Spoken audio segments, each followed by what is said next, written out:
Hey, what is up, everybody? This is Steve Breach coming to you here as we are driving in to pick up my kids from school to finish off the full show preview.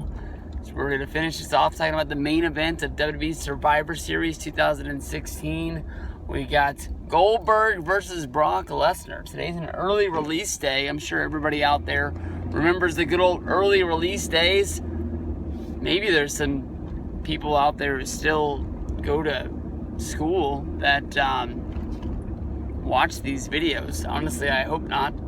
But you never know. I'm glad that anybody watches these videos that pick these up. But today's early release day. The kids are getting out early. I'm going to pick them up.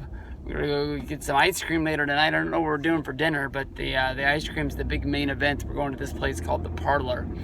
They make ice cream-filled donuts, so we'll check that out. But Goldberg versus Brock is going to be the big one. I can honestly tell you that I don't really like either one of these guys all that much. Neither one of these guys are my favorites when it comes to wrestling. I've never been the biggest Brock Lesnar fan. Every once in a while he has a match that I really get really excited for. Goldberg is a guy, I was at this guy's the biggest match in his career when he won the WCW championship from Hulk Hogan in the Georgia Dome on Monday Nitro. One of the most talked about events that happened on Nitro ever, for the fact that basically they gave away a pay-per-view main event for free and then never capitalized on it ever again. They never had a return match. They never tried to make any money off of it. They just gave it away. I believe it was the last time that WCW ever won anything in the official ratings. I think that it was done from there, even though I think that happened in '98. And they would try to heat Goldberg up a few times. They'd even try to turn him heel. They would just keep him just sort of afloat. I think that Goldberg wasn't even in the picture when WCW went down. I think that's when they were running the gimmick of Scott Steiner was beating everybody. And I think Scott Steiner had beat Goldberg and they sort of taken him off TV. They had done that with a few baby faces. And I think they were going to have a storyline where all the baby faces came back at once to sort of take on Scott Steiner. And that's how they were going to take him out, was guys like DDP, Kevin Nash, Goldberg. These guys were all going to return at the same moment to take out Scott Steiner, and he was going to be the one feeling the big booty daddy. But fun times with this pay-per-view. I can honestly tell you that I am jealous of my Click brothers, Justin and Ravi, going to be going to the show up in Survivor Series. As far as I know, they're going to be doing everything that weekend. I think they're doing NXT, Survivor Series. They went to Monday Night Raw on Monday in Buffalo. I think they're going to Raw, which I think is going to be in Toronto the night after. I think they're staying there. I'm not quite sure. But, that's as close as it's going to get to WrestleMania for those guys, because they're not going either. I know more people not going to WrestleMania this year than I know people that are going. And I know that sounds weird, but when it comes to my circle of friends, normally everybody goes. And it's always sort of a big story that somebody's not going one year, and you miss out on them. I remember heavily trying to recruit Justin to go to WrestleMania 31 when we had an extra WrestleMania 31 ticket. But fun times, are coming ahead.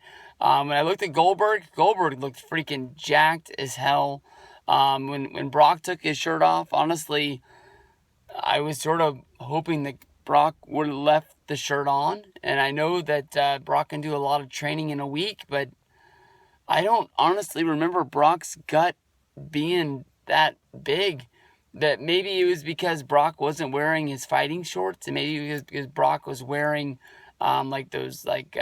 they're not cargo pants. What do you, I guess you can say training pants, I guess is the best thing to say, because I don't know what else to call them. But Brock didn't look to be in A1 number one shape. I know that Brock got to fight at UFC 200.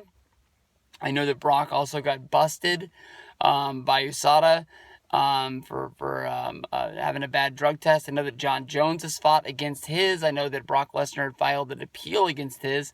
I hadn't heard anything about that case yet. I don't know if it hasn't been met yet or if UFC threw it out because of his status with the company, with him not really being a UFC fighter. He's just on loan for one night. And there's no point of really suspending him if there's really no shot of him ever really coming back. So honestly, when it comes down to it, I think that Brock's going to win this match. I don't think that Goldberg's going to be the guy to beat him. I would put money on Goldberg being the main event guy to go into the Hall of Fame this year in Miami. I know that, it's big news that Goldberg's come in. It makes you sort of think, almost like when you think about Sting, when Sting finally came in into the thing in Survivor Series, which led to him having the match at WrestleMania 31 against Triple H, and him being the guy that everyone was talking about WrestleMania weekend. If Goldberg would have came in at 27, how big would it have been? If Goldberg would have came in at WrestleMania 30, how big would it have been? I know that sometimes they were talking about Goldberg versus Ryback.